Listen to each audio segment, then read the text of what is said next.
Hello, I'm Paul Beckwith, and in this video I'm going to talk about food shortage possibilities in the near future. Um, so there's a blog called The Economic Collapse. Are you prepared for the coming economic collapse and the next Great Depression? You know, it's pretty dire and depressing things, and there's an article called A List of 33 Things We Know About the Coming Food Shortages. So I'm going to have a look at this. There's lots of links, and basically it summarizes different types of crops and what shortages we can expect. I mean, there's lots of drought around the world.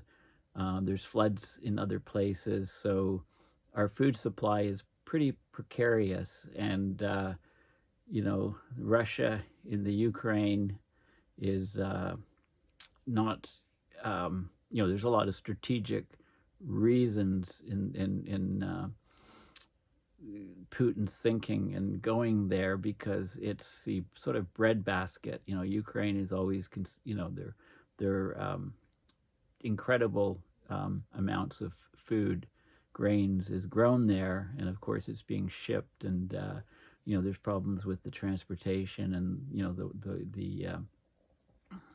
you know, it's exacerbating the food supply problems. And so I thought I'd put together a quick video. There's also a new Lancet report on human health, and it covers the food supply problems in great detail as well. So I'm going to talk about all of these things in this video. Quick video because I'm packing and getting ready for my trip. I leave tomorrow morning, flying to Halifax is a stopover, short stopover, and then to London, England. And I'm in London for about 18 hours, so I'm hoping to do some sightseeing, you know, go to the Imperial War Museum, go down underground and see where Churchill had his operations in World War II, where he ran the country from, basically. And then from there I fly directly to Sharm, and I'll arrive there, hopefully, if everything goes well, the evening of the 5th, and then of course the COP starts on the 6th, and I'll be doing all kinds of presentations and stuff. And please consider donating to support my travel with my GoFundMe site, or on my PayPal on my regular site to support these videos. So thanks again for listening and for following my channel. And yeah, so I'll get right into these critical papers. I'll have to be doing lots of Zoom calls with my puppy Newton, and cat Shackleton, and Sally, but also my, you know, of course, my wife Susan. Okay, so this is the site at the economic collapse, a list of 33 things we know about the coming food shortages. Okay, so basically the premise is that things are far worse than you're being told. Global food production is going to be significantly down in 2022. Unfortunately, most people out there don't seem to understand that the food that isn't being grown in 2022 won't be on our store shelves in 2023. Of course, you know, fresh produce is shipped around the world fairly quickly. But, you know, there's lots of different types of foods where there's some processing involved, where there's, you know, it's canned, it's tinned, it's put in tins, it's put in bottles, it's et cetera, et cetera. So that's what the premise is. You know, most of the food that isn't being grown this year, it's only going to be impacting the food supply situation in 2023. So the argument is we're facing an absolutely unprecedented worldwide food crisis next year, the vast majority of the population doesn't seem very alarmed with this. Okay, so I'll have a look at this. So here's the 33 things. The hard red winter wheat crop in the U.S. this year was the smallest since 1963. Now, it's pointed out that in 63, there were only 182 million people living in the U.S., and today the population's closer to 330 million. It's being projected that the rice harvest, so there's links to all of these things. I'll look at some of them. It's being projected that the rice harvest in California will be half what it would be in a normal year. The U.S. tomato harvest will come in at just 10.5 million tons in 2022. That's over 1 million tons lower than a normal year. So that's a drop of about 1 in 10.5, or about 10% or so. This will be the worst U.S. corn harvest in at least a decade.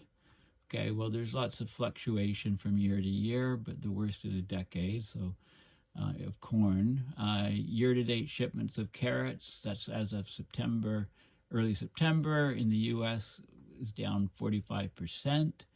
Year-to-year shipments of sweet corn in the U.S. down 20%. Year-to-year shipments of sweet potatoes in the U.S. down 13%. Celery down 11%. Peaches down 15%. Almost 3/4 of all U.S. farmers say that this year's drought is hurting their harvests. Thanks to the endless drought, the total number of cattle in Oregon is down 41%.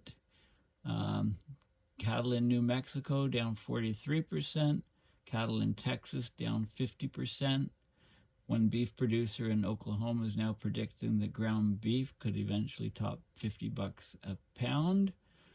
At least 40% of the United States has been suffering from drought conditions for 101 consecutive weeks. Okay, so almost 2 years, about 2 years. Overall, this is the worst multi-year mega drought in the U.S. in 1,200 years. Europe is currently experiencing the worst drought it's seen in 500 years. In some parts of Central Europe, of course, river levels have fallen so low that hunger stones are being revealed for the first time in a century. These are stones that were engraved at the bottom of rivers, and it said if you see this engraving, you're in trouble, basically, because of drought. And of course, Europe has seen the warming in Europe's double the global average. Europe's being hit very, very hard with the warming and with droughts. Corn production for the entire EU could be down by as much as 20% in 2022. Crop losses in France up to 35%. Crop losses in parts of the UK as high as 50%. Crop losses in Germany as high as 50%. Some farmers in Italy have lost up to 80% of their harvest. Agricultural production in Somalia down about 80%. In Eastern Africa, the endless drought has already resulted in the deaths of at least 7 million animals. In China, they're facing the worst drought that they have ever experienced in recorded history. And we don't hear too much about that, but that's going on in China. India normally accounts for 40% of the global rice trade, but production will be way down in 2022 due to considerable rainfall deficits in key rice-producing states. Of course, a third of the entire nation of Pakistan was underwater from flooding. Agricultural areas were hit particularly hard. The vast majority of the crops in the country of Pakistan were washed away this year. It's also been estimated that roughly 65% of the country's food basket, particularly crops like rice, cotton, wheat, and onion, have been washed away in Pakistan. 80 to 90% of the crops were damaged by floods, according to their foreign minister. Prices of some fertilizers have tripled since 2021. Prices of some other fertilizers have actually quadrupled. One payment company in the U.S. Says that the number of Americans using their app to take out short-term loans for groceries, just to pay for groceries, has risen by 95%. Of course, around the world, different countries are suffering from inflation, Interest rates were too low for far too long, and this is the result. They should have been increased slowly over time instead of being kept at the lowest rates. The central banks of countries just they acted way too slowly, and now they have to jack up rates. The Canadian rate just went up another 0.5% last week.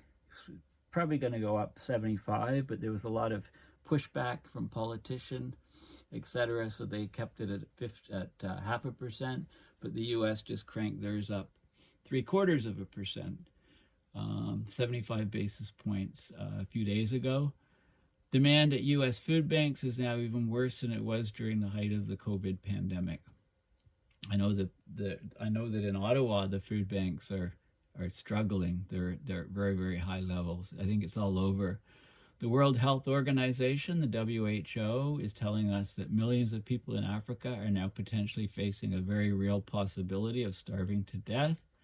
According to the World Food Program, 828 million people around the world go to bed hungry each night, and soon that number will be much higher.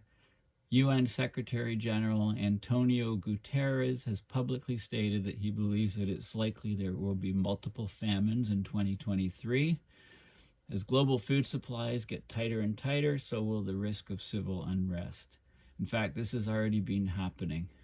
The risk of civil unrest has surged this year in more than half of the world's countries, signaling a coming period of heightened global instability fueled by inflation, war, and shortages of essentials.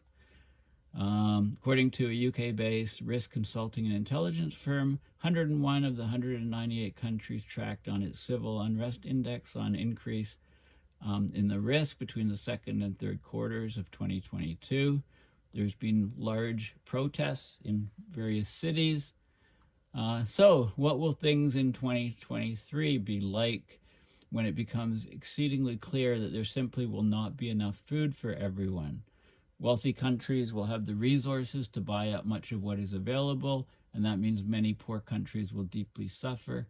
You know, countries that produce the food will export much less of it, and because they'll keep it for their own populations.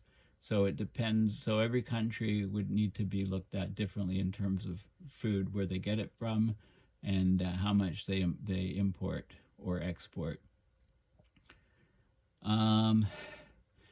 Okay, so likely to be famines and civil unrest, various places around the world. This is not a drill. An extremely serious global food crisis has already begun, and I would encourage you to get prepared for what is ahead while you still can. Okay, so that's the article. So pretty dire, basically. So let's have a look at some of the links and see what other people are saying. So this is the World Food Program.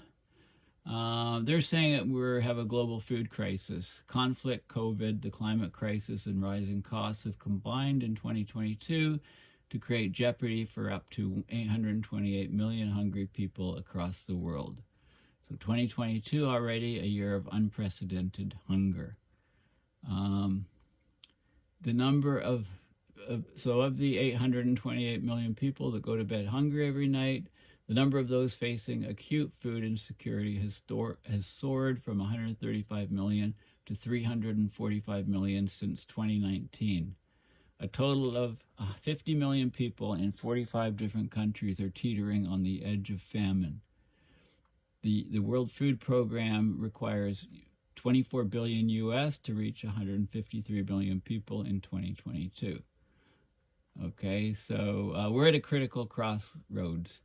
And this is the World Food Program. This is to avoid the hunger catastrophe the world is facing. Everyone must step up, along with government donors, private sector's companies, etc., etc.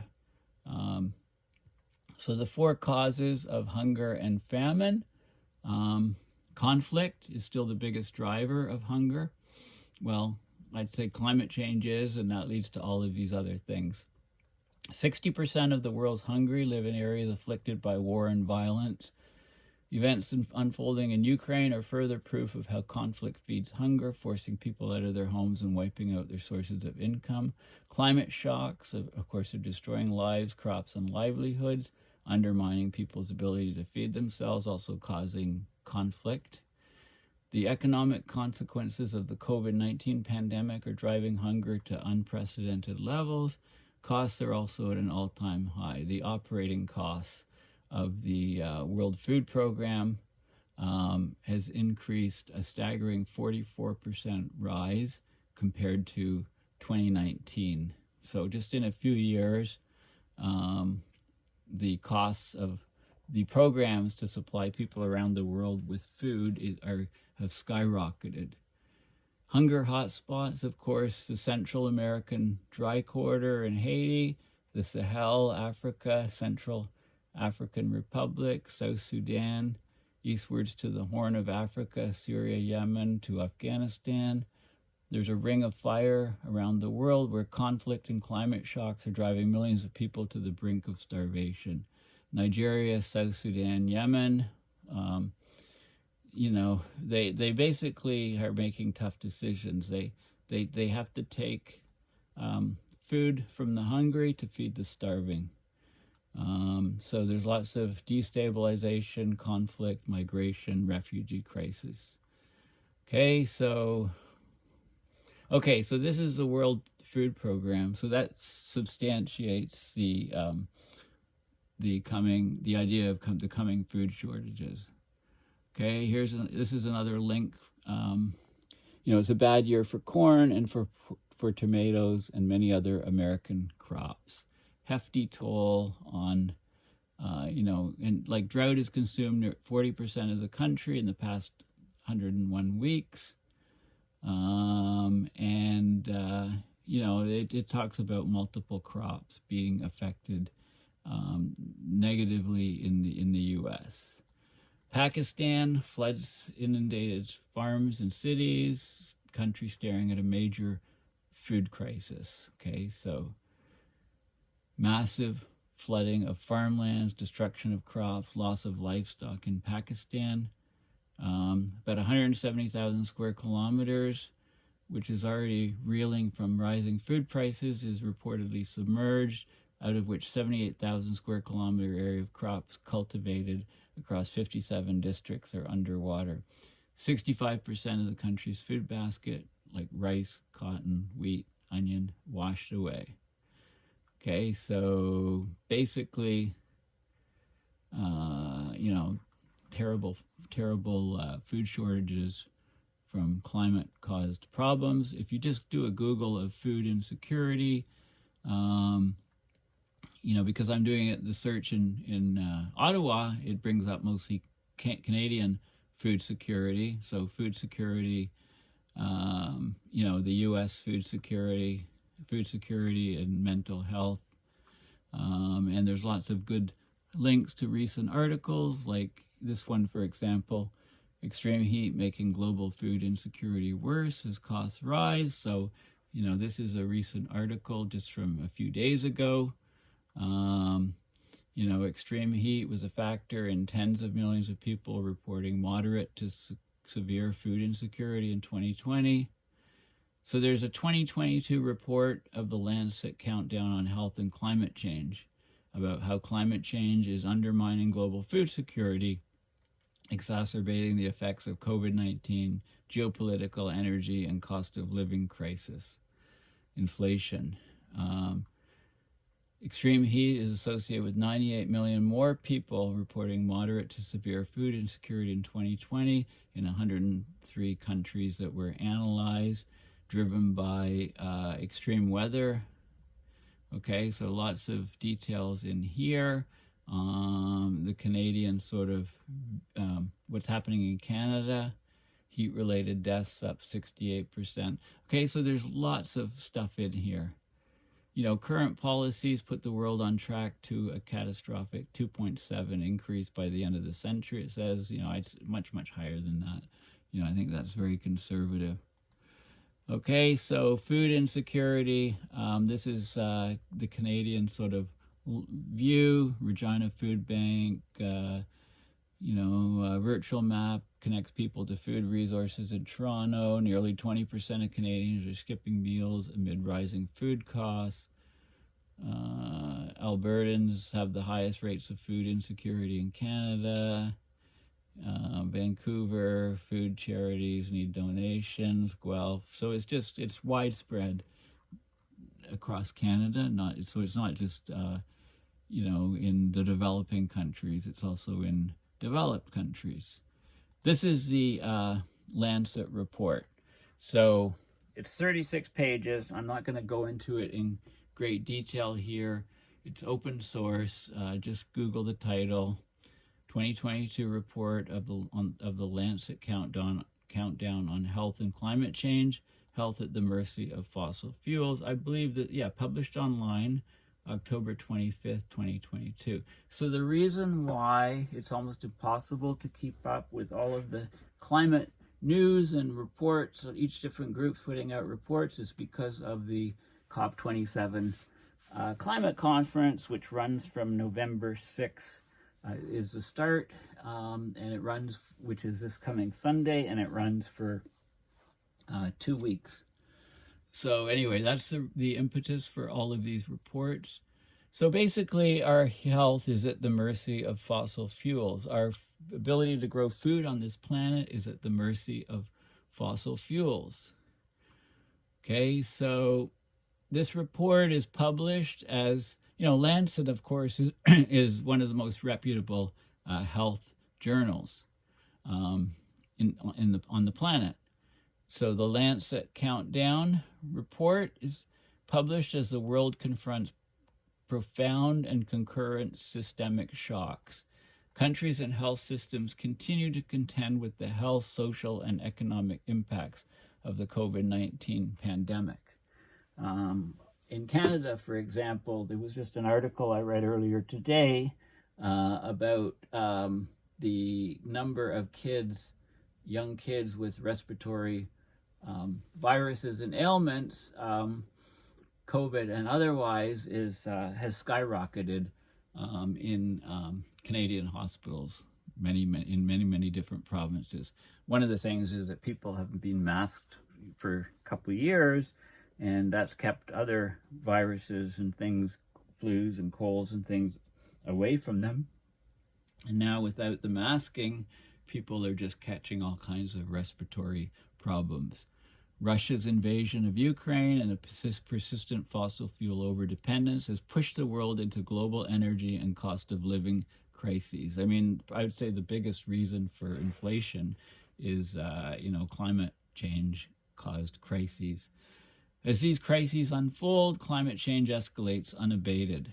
Its worsening impacts are increasingly affecting the foundations of human health and well-being, exacerbating the vulnerability of the world's populations to concurrent health threats.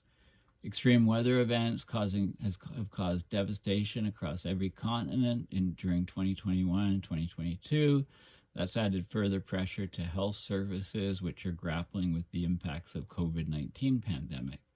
Floods in Australia, Brazil, China, Western Europe, Malaysia, Pakistan, South Africa, and South Sudan caused thousands of deaths, displacing hundreds of thousands of people, and caused billions in economic losses. And then, that's floods at one period and the weather whiplashing, then you go to extreme drought and heat, and then wildfires causing devastation, and so on. So anyway, the vulnerable populations, adults older than 65 years old and children younger than 1 year of age, were exposed to 3.7 billion more heat wave days in 2021 than annually in 1986 to 2005. And heat-related deaths increased by 68%. Okay, the changing climate is affecting the spread of infectious diseases, putting populations at higher risk, right? And it goes on and on. Okay, so I'd say, read this, read the details. I'll just have a look at some of the highlights of this. So it's all about health, but of course food insecurity is a big part of it. And, key findings, well-prepared health systems are essential to protect populations from the health impacts of climate change, but global health systems have been drastically weakened by COVID.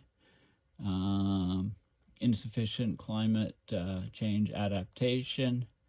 And, you know, anyway, I could go through and pick things, but let's just have a look at, so there's all these different things covered here. Exposure to, so health and heat, exposure to warming, heat and physical activity, the vulnerable populations, change in labor capacity, heat-related mortality, then the extreme weather events, wildfires, drought, extreme weather, climate suitability for infectious disease transmission, food insecurity and undernutrition, and then how do we adapt to these hazards, how do we mitigate things, and the finance system, political engagement, etc.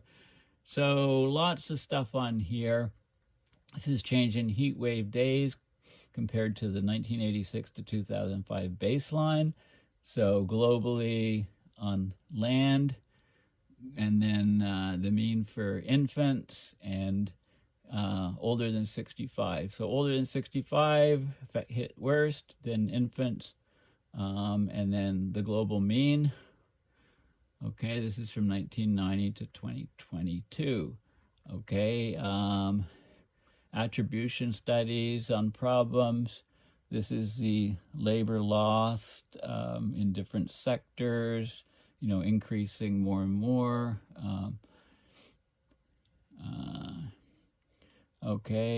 These are in Human Development Index, so in different regions. So this is the change in fire risk days, very, very high here, actually down in some areas, a few areas. Let's keep going. Dengue fever, malaria, Vibrio bacteria increases. Right, everything's trending up. Change in the percentage of people reporting moderate to severe food insecurity because of heat wave days occurring during major crop growing seasons. You know, big increase here, about 0.09. So not quite double, but heading there.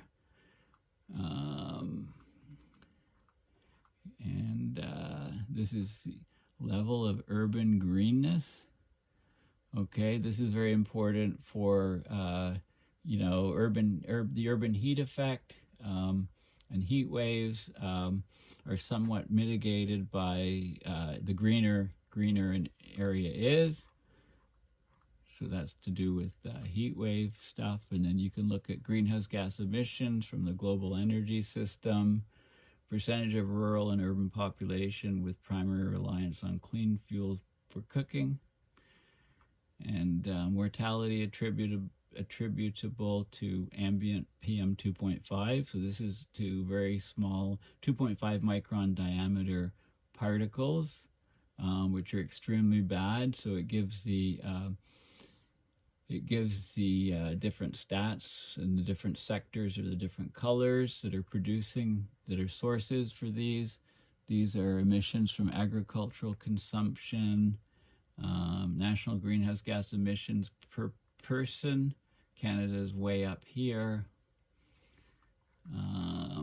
And heat-related mortality, monetized, average potential loss of earnings. So it's all to do with the Human Development Index. So there's loads of stuff here, and these are the large oil and gas company production strategies. I mean, they're still ramping up, producing more and more emissions from, right? And you can go on here. This is interesting here. The number of scientific papers on health and climate change with the focus on impacts is the gray.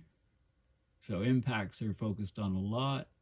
Mitigation is the blue. Adaptation is the red. So, you know, huge increase in the number of publications on all aspects of climate change. Proportion of countries referring to health and climate change, right? And yeah, you can go on. So anyway, this is a key paper. I highly recommend that you have a look at this to see how, you know, climate change is a health problem. It's also a food supply problem. And I talked about this site, climatevisuals.org, before, so I just did a search for food, and you can see all of the, like, this is a solar power dish for cooking food. You can look, this is oil, okay, meat products. Let's have a look at some different things here. Okay, this is interesting. Sustainable aquaculture in the Solomon Islands. Seaweed farmers planting young seedlings in shallow water. Okay, so you can see these lines of seedlings that are planted in the shallow water, and out just off one of the coastlines in the Solomon Islands to grow kelp to then harvest for various foods, but it also captures huge amounts of CO2. So anyway, it's an excellent, make sure you do go to this site, Climate Visuals, and you can search for different categories, and it's a very useful site. Here's a vertical orchard, another one. Okay, so you're put these things on walls, put in the soils, grow the plants in here. So it's an orchard, and you can just trickle water down from the top to water each of the sections. So there's lots of different innovations that are possible. So anyway, yeah, so we have definite food issues in the pipes. So thank you for listening, and my next videos will be in transit and from Egypt. So thanks again, and if you are able to, please support my videos and work with a PayPal donation to paulbeckwith.net, or you can subscribe for monthly donation, or directly from my COP trip with my GoFundMe site, or if you use Patreon and prefer that, I also have a Patreon page. So thanks again for listening, and until next time, bye for now.